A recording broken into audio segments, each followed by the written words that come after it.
Courtney Waldon's life was like any other young woman's.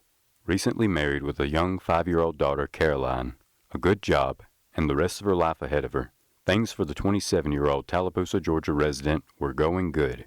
However, Courtney could never anticipate that her life as she had come to know it would be turned upside down in an instant. On September 30th, 2016, while celebrating her 2-month anniversary with husband Mitch Cobb, Courtney would suffer severe 4th-degree burns on 40% of her body. We were sitting there grilling out tuna steaks and asparagus on a grill that was sitting directly behind me. And what was a blessing in disguise, I thank God my daughter and my niece Elizabeth went to bed early that night. I was scrolling through my phone on Facebook, just nonchalantly, just looking at, being nosy, that's me. And then I just mentioned that I was cold, and he's like, all right, I'll fix it. I didn't think anything of it. So then I heard a noise, and it was him putting gas on the fire. Courtney's husband, using a gas can to reignite the fire, did so with devastating results. The gas ended up going over the fire and hit me in my face with the fire following and went down my body very fast and very hot and damaging. My body just was going into shock. I was going all over the place, and so they had to immediately knock me out. And it took everything they had. I was 30 seconds away from dying because they couldn't incubate me with the smallest tube for a very long time. I swelled up that fast, and they had to do all of this before Life Flight got there, which got there very fast. But so they knocked me out, and then I woke up about a month later in the hospital.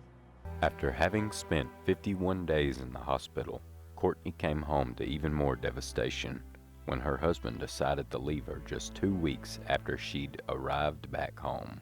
Now a single mother with over $2 million in hospital bills, Courtney managed to stay positive despite the odds, through the heartfelt prayers of her local community and the love of her daughter Caroline.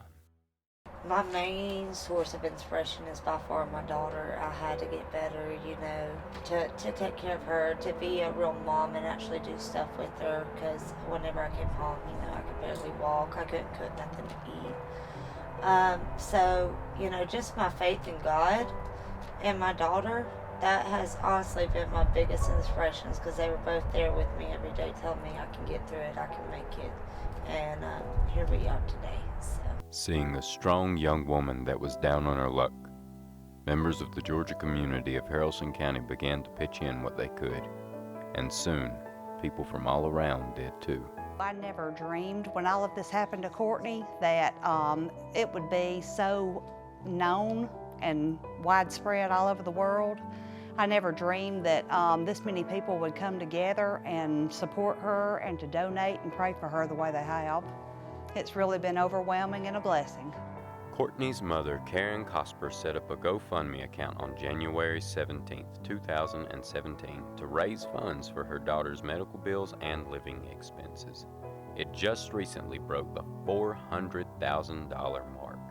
If you or someone you know would like to donate, be sure to pay extra attention to who created the account, as there have been reports of scammers posing as Courtney online.